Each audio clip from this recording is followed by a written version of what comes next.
સચ્ચિદાનંદ. હા હા, જય સચ્ચિદાનંદ. શૈલેષાનંદજી, આપણે એમાં આ અઠવાડિયું સમગ્ર બધા જ પ્રકારના દોષ હવે જોયા વન બાય વન.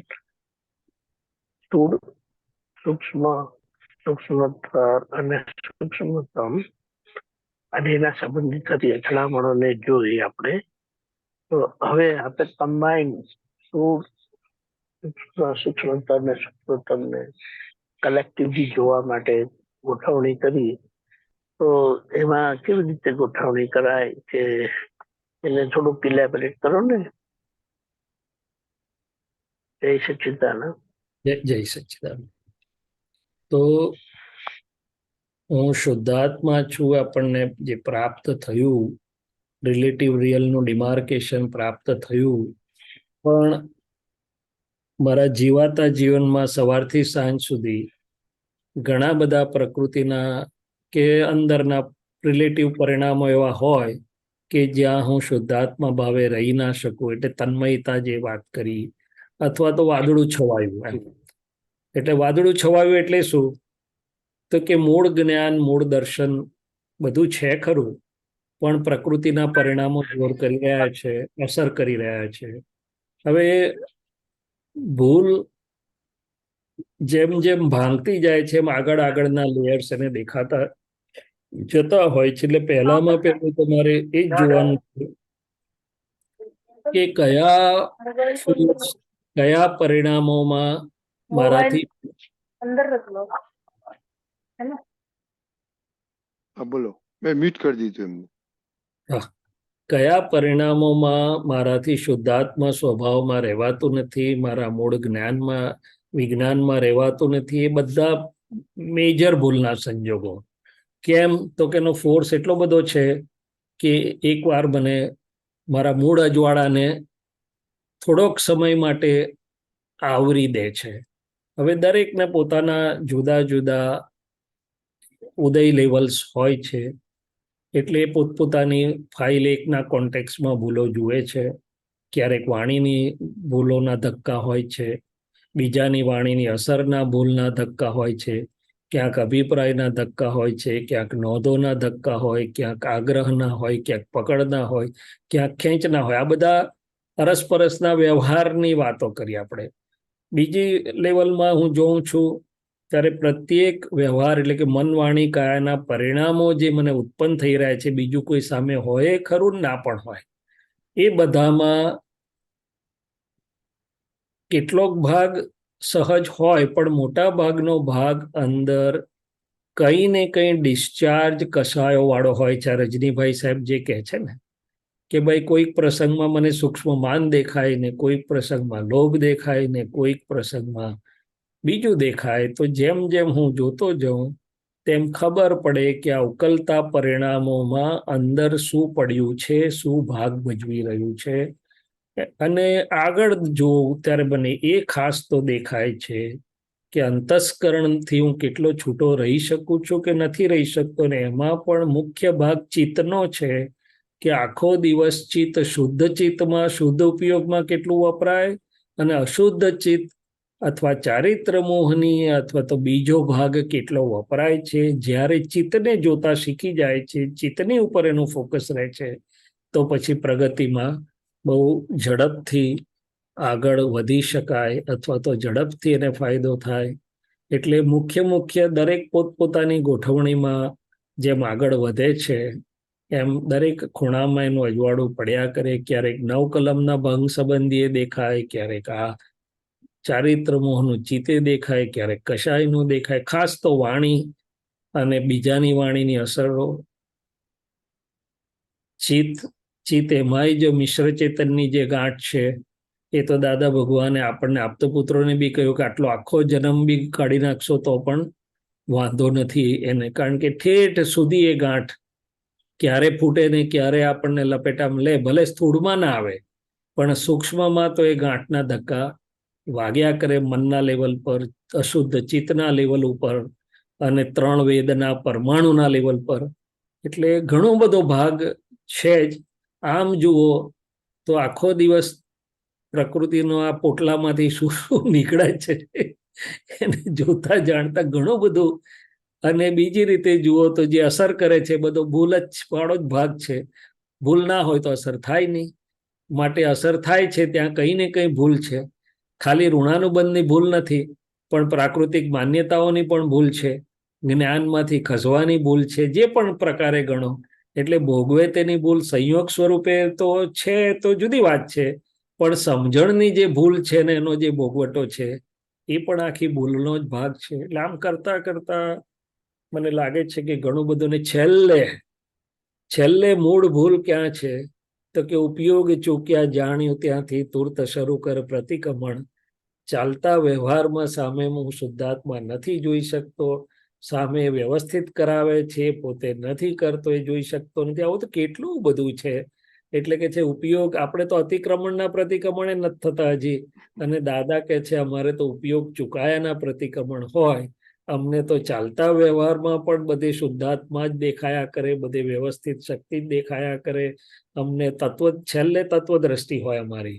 એટલે આખી યાત્રા જ છે આપણા બધા મહાત્માની, જે જ્યાં પહોંચ્યા છે ત્યાંથી આગળ ચાલ્યા કરવાનું છે. અને એમાં જ મુખ્ય વસ્તુ જે મને સમજાયા કરે છે કે અંતસ્કરણને, એમાંય ખાસ કરીને ચિત્ત અને અંદરના અંતસ્કરણના પટ ઉપર જે આવ્યા કરે મારું, એ ક્યાંક ને ક્યાંક મારું પેન્ડિંગ ફાઇલ્સ ભૂલ સ્વરૂપ કે પેન્ડિંગ હિસાબ કે ફાઇલ સ્વરૂપ છે એ મારે અંદરથી પણ ચોખ્ખું કર્યા જ કરવાનું છે. Right okay right. એટલે આપણે અહીંયા આપણે એમ બોલો સાહેબ. બોલો દીપિકાજી. ના ડીલિંગમાં સામાન્ય હોય છે, પણ છતાં આક્રમણનું ધોરણ લઈ જ લે છે કે જેનાથી સમજાયું. બીજાને દુઃખ થાય. હા હા અને હા પછી આપણે આમ જ બેસેલા હોય તો આપણી પ્રસન્નતા નથી હોતી. આમ મોઢું ચડેલું હોય કે કઈ ને કઈ હા અસરો હોય હા એ ત્યાંય હવે આપણે જોતા થયા પોતાને સારી રીતે છૂટા રહીને. આ જી બધી બાબતો પણ આપણને ખબર પડે. હા કઈ ઘરમાં કઈ બીજે કોઈ બે જણા વાત કરતા હોય ને કઈ ઘરમાં થયેલું હોય તો આપણને એની અસર થાય કે આમ નથી કરતા, આ શું કર્યા કરે છે. એ તો એમને 100%. સમજવું જ ના જોઈએ. હા. ચોક- અને હા પછી જે પેલું જે તમે હમણાં જે કીધું ને મને મને મને કરીને, એટલે આ બધા દોષોને સમગ્ર રીતે જોવા જઈએ ને તો ખૂબ મજા આવે કે આપણે કેટલું મોટું કામ પડેલું છે આપણી પાસે. જ્ઞાને કરીને વ્યવહારની તો જવાબદારી આપણી પાસે છે જ. અને એમાં આપણે હમણાં ખાસ કરીને એમ કહી શકીએ ને કે જે શું કહેવાય અનંતાનુબંધી ગયા અને જે બાકી રહ્યા તે અપ્રતિક્રમણ જે થાય છે એટલે રહી હા ગયેલા અતિક્રમણ. અને પ્રત્યાખ્યાની એટલે આ દોષ છે એવું સમજાયું નથી.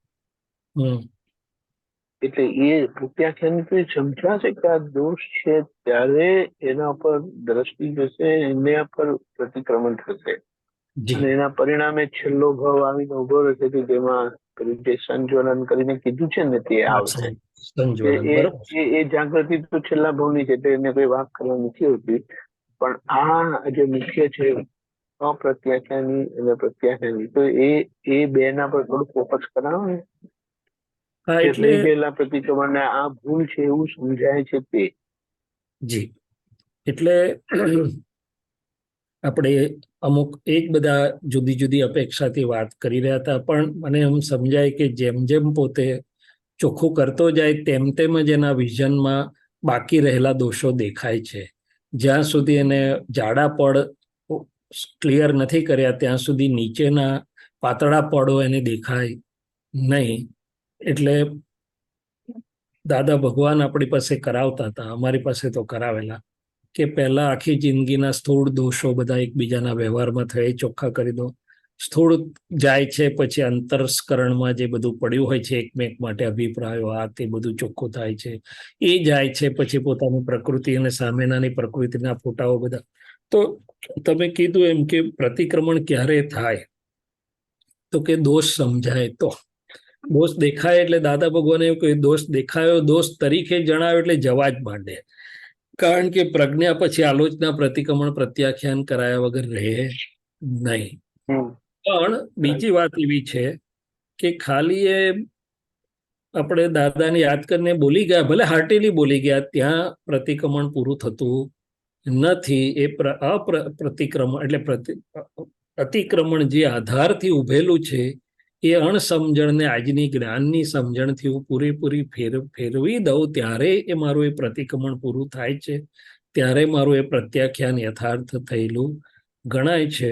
એટલે પ્રત્યાખ્યાન તો ફરી એ ભૂલ ન થાય. અને ફરી એ ભૂલ ક્યારે ન થાય તો કે ડિસ્ચાર્જની માન્યતાઓ પણ જ્યારે ચોખ્ખી થઈ ગઈ હોય ત્યારે. જ્ઞાનની આ મોટું છે, કારણ કે ડિસ્ચાર્જ કરીને પ્રતિક્રમણનો દોષ રહી શકે છે બહુ મોટા ભાગે. મોટા કરેક્ટ. એટલે ડિસ્ચાર્જ માન્યતાઓ જ્યાં સુધી જ્ઞાનથી ચોખ્ખી નહીં થાય, જ્ઞાનના પ્રકાશથી એ ચોખ્ખું ના થાય ત્યાં સુધી અતિક્રમણનું મૂળિયું ઉડે નહીં. તો એ લેવલ ઉપર પ્રતિક્રમણ અને પ્રત્યાખ્યાનની વાત છે. અને મૂળ પ્રત્યાખ્યાન મેં કહ્યું એમ કે અજ્ઞાન, માન્યતાઓ અને અણસમજણોને સ્પર્શે.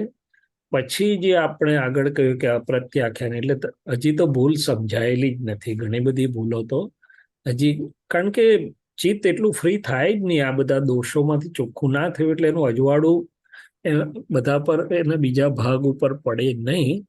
અને જ્યારે પડે ત્યારે એને સમજાય કે ઓહો, કોઈ શું કરી રહ્યું છે તો ઉદય કર્મને આધીન છે. એટલે છેલ્લી વાત જે દાદા ભગવાને કરી કે મહાવીર ભગવાને નિર્દોષ દ્રષ્ટિ કરીને જગતને નિર્દોષ જોયું. અમને પણ આખું જગત નિર્દોષ જ દેખાય છે અને આપણે છીએ તે આપણને તો દોષ સિવાય કઈ દેખાતું. તો માથાપોડી કરીએ છીએ એટલે અટકાઈ રાખીએ છીએ પ્રકૃતિની, આવું ના જોઈશ. પણ સાહજિક રીતે તો બધા તો આ ધીમે ધીમે અપ્રત્યાખ્યાન અને પ્રત્યાખ્યાની, એટલે કે જ્યારે આ બધું સૂક્ષ્મમાં આપણને દેખાતું થાય, જેમ જેમ દેખાતું થાય તો પછી આપણે આગળ વધીએ. અને છેલ્લે તો કહ્યું ને કે ચિત્ત પર વસ્તુમાં જાય જ નહીં. હવે છેલ્લે આ સામે શુદ્ધાત્મા નથી જોતો એ ચિત્તની મોટી અશુદ્ધિ છે. નથી જોવા દેતું તે પણ ચિત્તની અશુદ્ધિ છે. કારણ કે જો ચિત્ત શુદ્ધ હોય તો સામે શુદ્ધાત્માનો ફોટો તરત જ દેખાડે તમને. એટલે મને નથી જોવા દેતું તે મારી ચિત્તની અશુદ્ધિઓને મારે જોવાની છે. પેલી મોહનીય વાળી અશુદ્ધિ તો હજી છે, તો સ્ટોક બધો ધીરે ધીરે ખાલી કરું છું. પણ આ વસ્તુને વસ્તુ સ્વરૂપે નથી જોવા દેતું, શુદ્ધાત્મા નથી જોવા દેતું, એ પણ ચિત્તની અશુદ્ધિઓ બધી પડેલી છે. તો એ ધીમે ધીમે ધીમે ધીમે આપણાથી થતું જાય. ઓકે, ડોક્ટર સાહેબ, જય સચ્ચિદાનંદ.